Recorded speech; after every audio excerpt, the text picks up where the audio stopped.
Hello everyone, आप सभी का स्वागत है हमारे चैनल बी एक्सपर्टी पर। आज जो हम बात करेंगे solution of quadratic equation, right. तो विदाउट टाइम वेस्टिंग के चलिए आज का जो सेशन है वो शुरू करते हैं। तो इस लेक्चर में हम बात करेंगे solution of quadratic equation. Actually solution का क्या मतलब होता है? सॉल्यूशन का मतलब होता है जो वेरिएबल है जिससे बना हुआ इक्वेशन है उसका वैल्यू निकालना, राइट। तो quadratic equation that means a x square plus b x plus c is equal to 0 है। तो इससे इसमें जो x है, x जो वेरिएबल है उसका वैल्यू निकालना, उसी को क्या बोलेंगे? सॉल्यूशन बोलेंगे of a quadratic equation, right. तो a x square plus b x plus c is equal to 0, इसका जो सॉल्यूशन होगा हम तीन मेथड से निकालेंगे। फर्स्ट जो मेथड है by factorization method, right. Second जो मेथड है by completing the square method and third method is by quadratic formula, right. तो वन बाय वन करके हम सारे मेथड को पढ़ेंगे और उसके बेसिस पे क्वेश्चन भी करेंगे।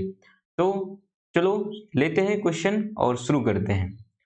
सबसे पहले ये समझ लो कि a x square plus b x plus c is equal to 0 है। तो इसका जो सॉल्यूशन होगा कितना होगा? एट मोस्ट जो सॉल्यूशन होगा वो 2 होगा, ठीक है। मतलब x का जो वैल्यू आएगा 2 वैल्यू आएगा। क्यों? क्योंकि x का जो पावर है, मैक्सिमम पावर कितना है? 2 है। एक्चुअली x का जो मैक्सिमम पावर 2 है तो इसका जो सॉल्यूशन आएगा 2 सॉल्यूशन आएगा। एक को मान लेते हैं कि अल्फा है, एक दूसरा सॉल्यूशन को मान लेते हैं बीटा है, राइट। अल्फा क्या है? एक सॉल्यूशन है, बीटा है दूसरा सॉल्यूशन। मतलब x is equal to alpha एक सॉल्यूशन है and x is equal to beta is another solution. इसको अल्फा बोलते हैं। क्या बोलते हैं? अल्फा, ठीक है, हम लिख भी देते हैं, ठीक है। इसको बीटा बोलते हैं, राइट। तो x is equal to alpha मतलब एक solution, x is equal to beta means another दूसरा सॉल्यूशन, राइट। क्यों? मान लो कि यहाँ पे x क्यू होता तो कितना सॉल्यूशन होता? 3 सॉल्यूशन होता एट मोस्ट। मतलब मैक्सिमम सॉल्यूशन कितना हो सकता है इस केस में? चूंकि एक्स स्क्वायर है, मैक्सिमम पावर 2 है x का, इसलिए इस केस में 2 सॉल्यूशन होगा, राइट। मान लो क्यूबिक इक्वेशन है, राइट। मान लो x पावर 3 है तो उस केस में एटमोस्ट जो सॉल्यूशन होगा 3 होगा। मान लो x पावर 4 समथिंग का इक्वेशन है तो उस केस में एटमोस्ट जो सॉल्यूशन होगा 4 सॉल्यूशन होगा, राइट। तो a x square plus b x plus c is equal to 0, इसका जो सॉल्यूशन होगा अल्फा बीटा होगा। ये सॉल्यूशन को आप अल्फा बीटा को रूट भी बोल सकते हैं, राइट। सॉल्यूशन बोलो, ठीक है, या उसी को रूट भी बोलो, दोनों सेम चीज है, राइट। सॉल्यूशन बोलो मतलब सॉल्यूशन मतलब x का जो वैल्यू निकालेगा उसका यदि मान लो a x square plus b x plus c में उसका जो वैल्यू पुट करेगा तो वो 0 आएगा। या x is equal to beta का यदि वैल्यू इक्वेशन में पुट करेगा तो उसका वैल्यू क्या आएगा? 0 आएगा, राइट। तो इसको हम बोलते हैं सॉल्यूशन या रूट बोलते हैं। तो अब हम फैक्टराइजेशन मेथड के द्वारा कैसे हम सॉल्यूशन निकालेंगे, आइए देखते हैं। एक एग्जाम्पल लेते हैं। सपोज करो कि एक्स स्क्वायर, एग्जाम्पल की बात हम करें तो एक्स स्क्वायर प्लस, सोचो मान लो कि ये है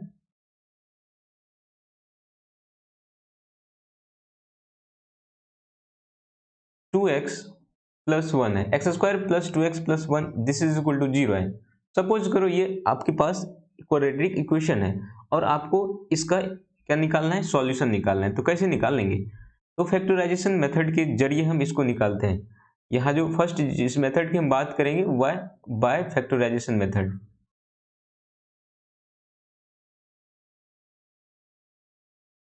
ठीक है। फैक्टराइजेशन मेथड के द्वारा x square plus 2x plus 1 is equal to 0 का हम सॉल्यूशन निकालते हैं, राइट। कैसे कैसे हम फैक्टर करते हैं आइए देखते हैं। एक्स स्क्वायर प्लस जो मिडिल टर्म है उसको इस तरह से ब्रेक करो दो पार्ट में ताकि ऐड या सब्ट्रैक्ट करने से मिडिल टर्म आ जाए, और उसको यदि मल्टीप्लाई करें तो जो फर्स्ट टर्म मतलब एक्स स्क्वायर का जो कोफिशिएंट है और जो लास्ट टर्म सी है उसका मल्टीप्लाई आ जाए। दैट मीन्स एक्स स्क्वायर और 1 का जो है मल्टीप्लाई क्या होगा? ये 2x है, ठीक है। 2x को इस तरह से हम फैक्टराइज करेंगे। एक्चुअली 2x क्या होगा? x प्लस एक्स होगा, ठीक है। 2x को हम इस तरह से ब्रेक करेंगे ताकि वो दो पार्ट में टूट जाए, फिर दोनों पार्ट को मल्टीप्लाई करने से क्या आ जाए? जो फर्स्ट पार्ट है और जो लास्ट पार्ट है उसको मल्टीप्लाई करने के बाद वो आ जाए, ठीक है। जैसे मान लो एक्स स्क्वायर ये फर्स्ट पार्ट हो गया, ठीक है। ये इसको सपोज करो ये सेकेंड पार्ट है और ये थर्ड पार्ट है। तो सेकेंड पार्ट को इस तरह से ब्रेक करो, ब्रेक करने का मतलब उसको सब्ट्रैक्ट करो या ऐड करो, ताकि दोनों को यदि मल्टीप्लाई करेंगे तो वो जो मल्टीप्लाई होगा वो फर्स्ट पार्ट और थर्ड पार्ट के मल्टीप्लाई के इक्वल होगा, राइट। तो जैसे 2x है, 2x को हम कैसे दो पार्ट में ब्रेक कर सकते हैं, x प्लस एक्स लिख सकते हैं ना 2x को। फिर यदि x और x को यदि मल्टीप्लाई करेंगे तो क्या होगा, एक्स स्क्वायर इंटू 1, ठीक है। वन पार्ट और थर्ड पार्ट को यदि मल्टीप्लाई करेंगे तो ये आपको क्या देगा, x square into 1, that means x square देगा, ठीक है। इसी तरह हम यदि मान लो x और x को यदि मल्टीप्लाई करेंगे तब भी तो एक्स स्क्वायर आ रहा है, दैट मीन्स जो हम प्रोसेस जो मेरा वो सही जा रहा है। तो इस तरह से हम ब्रेक करेंगे इस बीच वाले पार्ट को, ताकि उसको मल्टीप्लाई करने के बाद जो फर्स्ट पार्ट और थर्ड पार्ट का जो मल्टीप्लाई होता है वो सेम आ जाए, राइट। तो x square plus x plus 1 is equal to 0। और ये जो नंबर ऑफ क्वेश्चन जब करेंगे तो उसके साथ आपका ये प्रैक्टिस बन जाएगा और इसमें कोई दिक्कत नहीं होगा फैक्टराइज करने में, राइट। ठीक है, तो इस तरह से हम इसको फैक्टराइज करते हैं। तो ये हो गया एक्स स्क्वायर। अब यहाँ पे आप कॉमन ले सकते हैं, ठीक है। यहाँ पे आप क्या लिख सकते हैं, कॉमन ले सकते हैं। मतलब ये जो दो टर्म है इसमें से कॉमन एक निकलेगा और इसमें से एक कॉमन निकलेगा, ठीक है। तो यहाँ से हम क्या कॉमन लेंगे, एक्स कॉमन लेंगे, तो ये हो जाएगा एक्स प्लस 1, राइट। और यहाँ से हम कॉमन क्या लेंगे, यहाँ एक्स है यहाँ 1 है, कॉमन एक ही चीज दिख रहा है वो 1 कॉमन ले लेती है, हो गया x plus 1, this is equal to 0। देखिए ये जो पार्ट है दोनों में इक्वल होना चाहिए, ठीक है। यहाँ पे मान लो कि x माइनस 1 होता तो फिर यहाँ भी x माइनस 1 होना चाहिए था, तभी हम कॉमन ले पाएंगे, राइट। तब फैक्टराइजेशन मेथड का यूज कर पाएंगे, राइट। तो x इंटू एक्स प्लस 1 हुआ प्लस 1 इंटू एक्स प्लस 1 हुआ। तो हम क्या देख रहे हैं कि x प्लस 1 यहाँ भी है, x प्लस 1 यहाँ भी है, तो हम यहाँ पे लिख सकते हैं x प्लस 1 कॉमन यदि ले तो अंदर बच जाएगा यहाँ पे x, यहाँ x लिख दिए और यहाँ पे 1 बच गया, ठीक, यहाँ 1 लिख दिया, दिस इज इक्वल टू 0, ठीक है। x plus 1 into x plus 1 is equal to 0 है, that means x plus 1 is equal to 0, that means x is equal to minus 1 and other part x plus 1 is equal to 0, that means x is equal to minus 1। Means इसमें जो solution, दोनों solution equal है, right. इसमें जो है ये दोनों solution क्या है, इक्वल है। तो ये जो x का जो वैल्यू आया माइनस 1, ये क्या हो गया, सॉल्यूशन हो गया, solution of quadratic equation, right. तो कैसे ब्रेक करना है, ये सबसे मेन इंपॉर्टेंट चीज, जो मिडिल टर्म है उसको इस तरह से हम ब्रेक करेंगे ताकि उसको मल्टीप्लाई करने के बाद जो फर्स्ट टर्म है और लास्ट टर्म के वो इक्वल आ जाए, राइट। आइए नेक्स्ट जो प्रॉब्लम है उसको एक बार ले लेते हैं ताकि फिर आपको समझने में बेटर अंडरस्टैंडिंग मिले, ठीक है। अनदर प्रॉब्लम लेते हैं, सेकंड प्रॉब्लम लेते हैं। सपोज करो कि तुम्हारे पास quadratic equation 3x square minus 2 root 6x plus 2 is equal to 0 है, ठीक है। 3x square minus 2 root 6x plus 2 is equal to 0 है। इसका आपको सॉल्यूशन निकालना है। सॉल्यूशन का निकालने का मतलब x का वैल्यू निकालना है। तो बाय फैक्टराइजेशन मेथड का यूज करेंगे। तो बाय फैक्टराइजेशन मेथड में हम क्या करते हैं, फैक्टराइजेशन मेथड में ये जो पार्ट है उसको हम इस तरह से ब्रेक करते हैं ताकि दोनों को ऐड या सब्ट्रैक्ट करने से मिडिल टर्म आ जाए, ठीक है, बीच वाला पार्ट आ जाए, और उसको यदि मल्टीप्लाई करेंगे तो फर्स्ट टर्म और लास्ट टर्म की मल्टीप्लाई के इक्वल होगा, राइट। तो आपको क्या करना है यहाँ पे, तो यहाँ पे हम लिखते हैं 3x स्क्वायर माइनस, अब इसको देखो फर्स्ट टर्म और लास्ट टर्म को यदि मल्टीप्लाई कर रहा है तो क्या आ रहा है, 3 इंटू 2 दैट मीन्स 6 आ रहा है। तो 6 कैसे आएगा, तो थोड़ा सोचो, 6 तभी आ सकता है जब रूट 6 इंटू रूट 6 करें, ठीक है। तो तब आ सकता है मतलब रूट 6 आ सकता है, ठीक है। रूट 6 इंटू रूट 6 करेंगे तब 6 आ सकता है। और दूसरा केस क्या हो सकता है, दूसरा केस ये हो सकता है minus root 6 into minus root 6 करें तभी तो आ सकता है 6, राइट। तो यहाँ पे वही चीज करेंगे। यहाँ तो माइनस 2 रूट 6x को कैसे हम लिख सकते हैं, root 6x minus root 6x minus root 6x plus 2 is equal to 0, इस तरह से लिख सकते हैं कि नहीं। फिर चूंकि हम minus root 6x minus root 6x दोनों को यदि मल्टीप्लाई करते हैं तो जो फर्स्ट टर्म है और लास्ट टर्म के मल्टीप्लाई के इक्वल होता है, ठीक है। तो जो मेरा प्रोसेस है वो सही जा रहा है, ठीक है। अब हम दोनों इस दोनों हम क्या लेंगे, कॉमन लेंगे, फिर इस दोनों में कॉमन लेंगे। यहाँ पे कॉमन क्या चीज है, x तो कॉमन है ही क्योंकि यहाँ पे एक्स स्क्वायर है और यहाँ x है, तो इसमें से कॉमन ये हो जाएगा। और थोड़ा हम सिंप्लीफाई कर लेते हैं कॉमन के लिए, 3x²। और √6 है तो इसको आप कैसे लिख सकते हो, √6 है तो this is written as what, this is written as √2 into √3, लिख सकते हैं कि नहीं। √6 को हम कैसे लिख सकते हैं, 2 इंटू 3, 6 को 2 इंटू 3 लिख सकते हैं ना, और इसको हम लिख सकते हैं √2 इंटू √3, राइट। तो हम इसको लिख सकते हैं क्या, यहाँ लिख सकते हैं -2 √3x, ठीक है। और इसको भी उसी तरह हम लिख देते हैं √2 √3x plus 2 is equal to 0। और इसको थोड़ा हम सिंप्लीफाई कर लेते हैं, तो अब इसमें से हम कॉमन निकाल सकते हैं, क्या कॉमन और 3 को भी आप लिख सकते हो, 3 को क्या लिख सकते हो, 3 को लिख सकते 3 into √3x² minus √2 √3x minus √2 √3x plus √2 into √2, 2 को हम क्या लिख सकते हैं, 2 को लिख सकते हैं √2 इंटू √2, 3 को लिख सकते हैं √3 इंटू √3, लिख सकते हैं कि नहीं, लिख सकते हैं। तो यहाँ पे आप क्या देख रहे हैं, यहाँ पे देख रहे हैं कि √3 तो कॉमन आ रहा है, और उसके बाद x भी कॉमन आ रहा है, ठीक है। तो √3x क्या हो जाएगा, कॉमन आ जाएगा, तो अंदर क्या बचेगा, √3x बचेगा, ठीक है। एक x बाहर हुआ, एक √3 बाहर हुआ, तो यहाँ पे √3x हो गया, और बचे √3x तो पूरा यहाँ से निकल गया था, यहाँ बचेगा -√2, राइट। और यहाँ क्या बचेगा, यहाँ क्या कॉमन निकलेगा, √2 कॉमन निकलेगा, ठीक है। दोनों जगह √2 हम देख रहे हैं, तो √2 कॉमन ले लिए, यहाँ बचेगा अंदर क्या, √3x plus √2, this is equal to 0, right.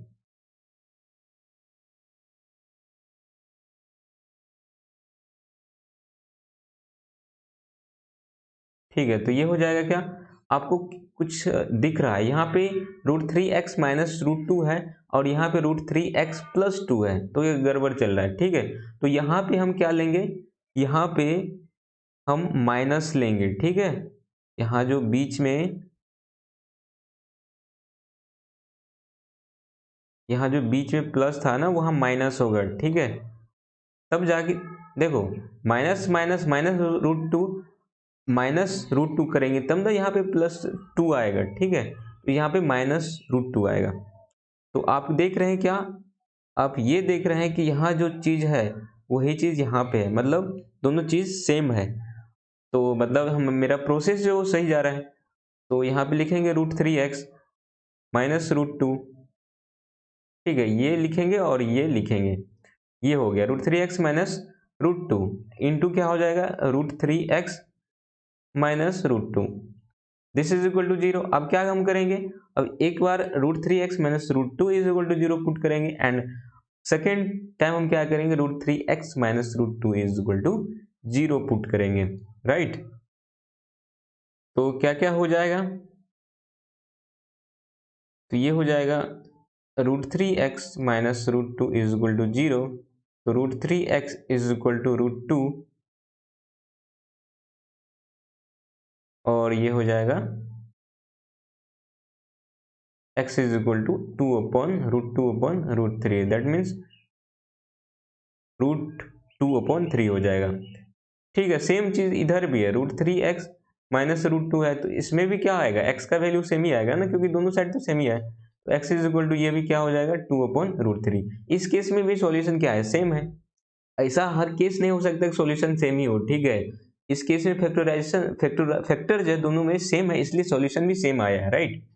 तो ये क्या हो गया, x का जो वैल्यू हो गया, x इज इक्वल टू √2/3, ये क्या हो गया, सॉल्यूशन ऑफ क्वाड्रेटिक इक्वेशन हो गया, ठीक है।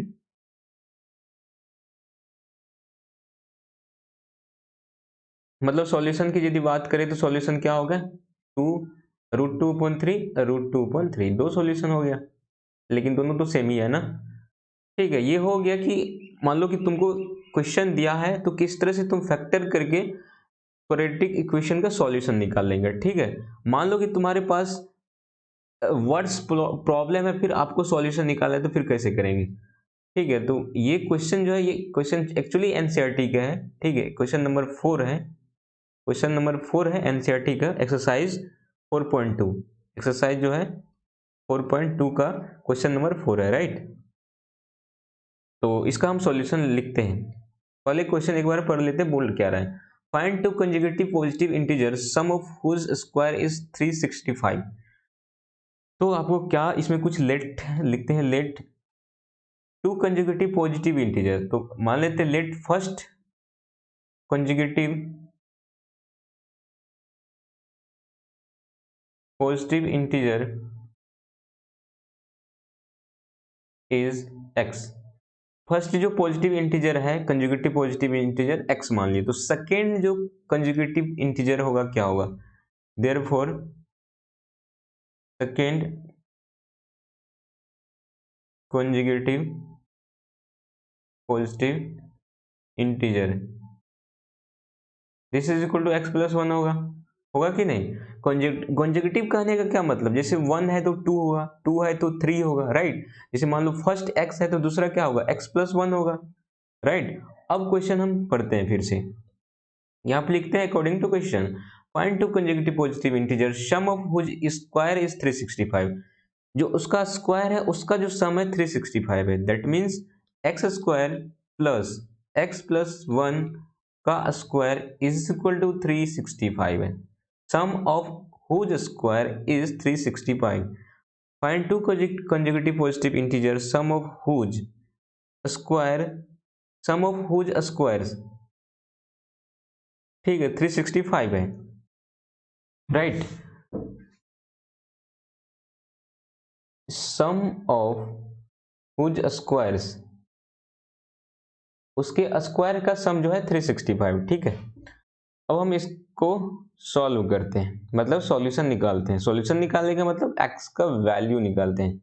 तो ये हो गया एक्स स्क्वायर, और इसको एक्सपेंड कर दो तो ये हो जाएगा x square plus 2x plus one, ठीक है। a प्लस बी के होल स्क्वायर पे इसको तोड़े हैं तो 365, तो ये हो जाएगा 2x square plus 2x plus one, this is equal to 365।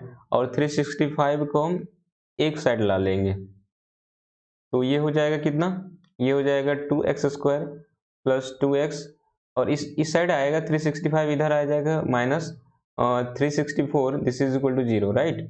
अब इसे हम यदि 2 कॉमन ले ले तो ये हो जाएगा x square plus x minus 2 से इसको डिवाइड करें तो ये कितना हो जाएगा 1 और 8 2, दिस इज इक्वल टू 0। हमने क्या किया, सिंपली 2 से, चूंकि 2 सब जगह दिख रहा है तो हमने 2 कॉमन लेके उधर कर दिए, तो ये हो गया x square plus x minus 182, right. अब हम क्या कर सकते हैं, इसका फैक्टराइज कर सकते हैं।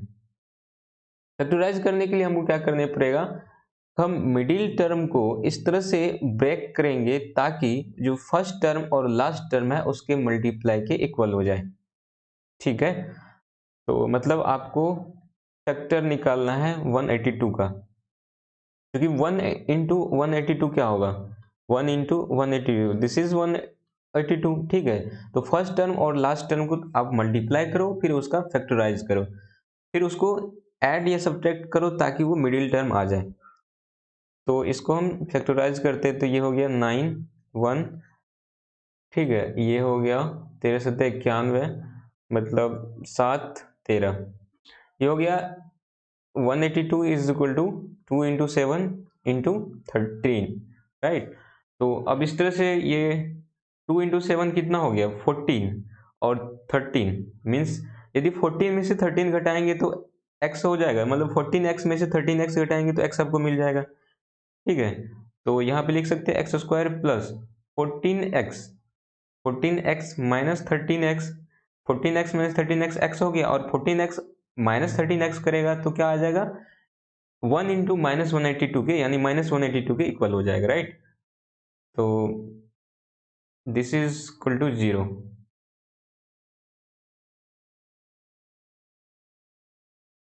और ये हो जाएगा, यहाँ से आप क्या कॉमन ले सकते हैं, यहाँ पे x कॉमन ले सकते हैं, ठीक है। यहाँ एक्स स्क्वायर, यहाँ 14x है तो मतलब x कॉमन ले लिए, x प्लस 14।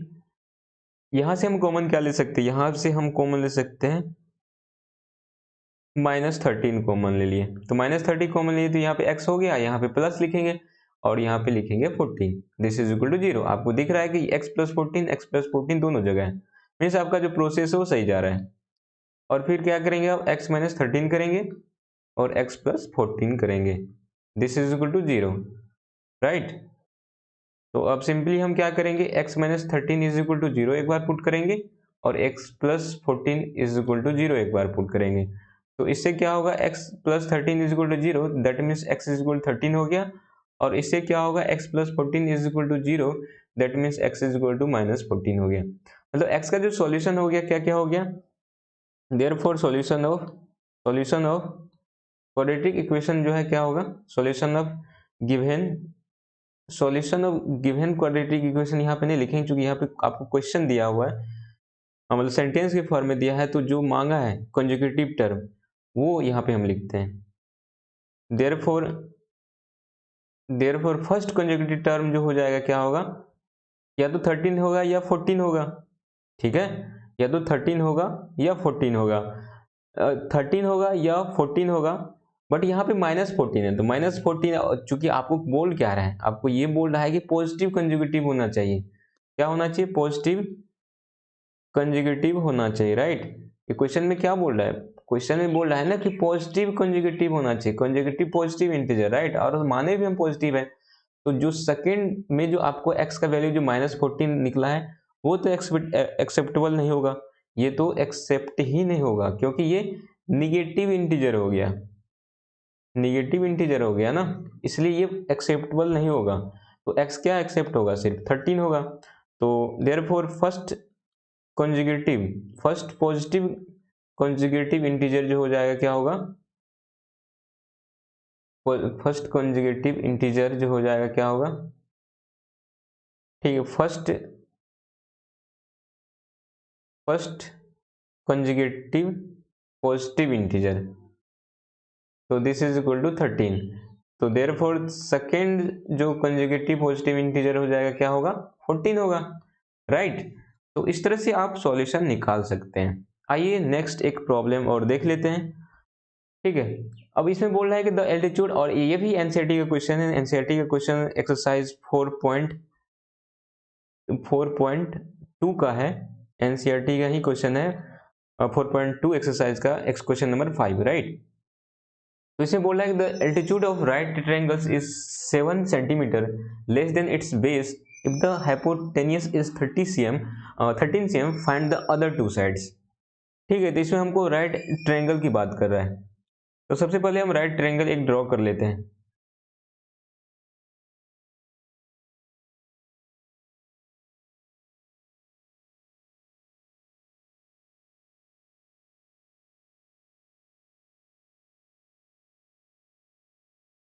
एक राइट ट्रायंगल हम ड्रॉ कर रहे हैं, ठीक है। तो ये आपका राइट ट्रायंगल हो गया, और फिर हम इसका नेमिंग कुछ कर देते हैं। सपोज करो ये ए है और बी है और ये सी है, तो ये राइट एंगल है।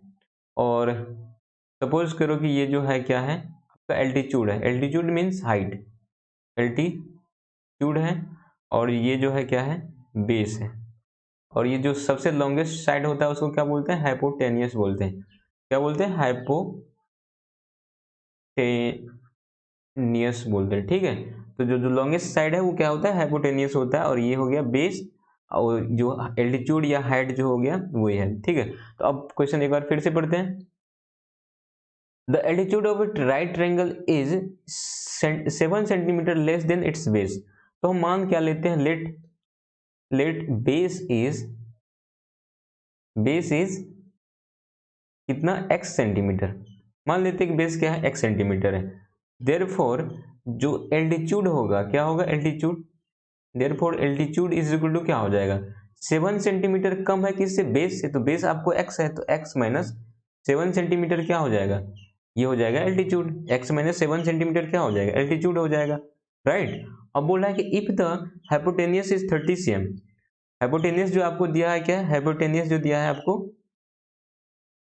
हाइपोटेनियस जो दिया है आपको 30 cm दिया है, ठीक है, ये आपको 30 cm दिया हुआ है, और हमने बेस माने हैं x है, ठीक है, और एल्टीट्यूड जो निकल गया x माइनस 7 हो गया। तो आपको पता है, we know that in a right angle triangle, in a right angle triangle क्या होता है, राइट एंगल ट्रायंगल में बेस का स्क्वायर प्लस एल्टीट्यूड का स्क्वायर एल्टीट्यूड या हाइट का square, this is equal to hypotenuse का स्क्वायर। ठीक है, तो ये होता है फॉर्मूला। इसी को तो हम पाइथागोरस थ्योरम बोलते हैं। ये जो formula base square plus altitude square is equal to hypotenuse, इसी को क्या बोलते हैं? इसी को हम बोलते हैं क्या? Pythagoras theorem. Pythagoras theorem. ठीक है, तो इसी को हम पाइथागोरस थ्योरम ही बोलते हैं। तो बेस स्क्वायर प्लस एल्टीट्यूड का square is equal to hypotenuse का स्क्वायर। तो आपके पास बेस कितना है? बेस आपके पास x है, तो इसमें बस जस्ट पुट कर देंगे वैल्यू एक्स स्क्वायर, और एल्टीट्यूड कितना है? x माइनस 7 का स्क्वायर। आपको हाइपोटेनियस कितना दिया? 13, तो 13 का स्क्वायर हो जाएगा, राइट। और बस अब इसको क्या करना है? सिंप्लीफाई करना है। यहाँ एक्स स्क्वायर है, ठीक है, ये जो है एक्स स्क्वायर है। बस अब इसको हमको सिंप्लीफिकेशन करना है,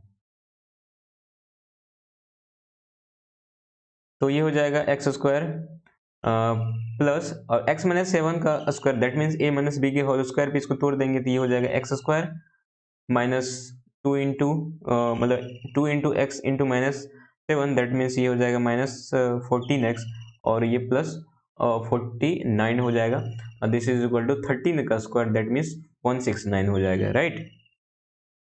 तो ये हो जाएगा x square plus x square, ये 2x स्क्वायर हो गया, और ये माइनस 14x, तो ठीक है, और 49, और इधर जो है माइनस इधर जो आ जाएगा 169, तो माइनस 169 हो जाएगा, this is equal to 0, right. तो ये हो जाएगा 2x स्क्वायर माइनस 14x, ये कितना हो जाएगा? ये माइनस में ही होगा एक्चुअली, क्योंकि माइनस 169 बड़ा है, तो ये जो घट के कितना हो जाएगा?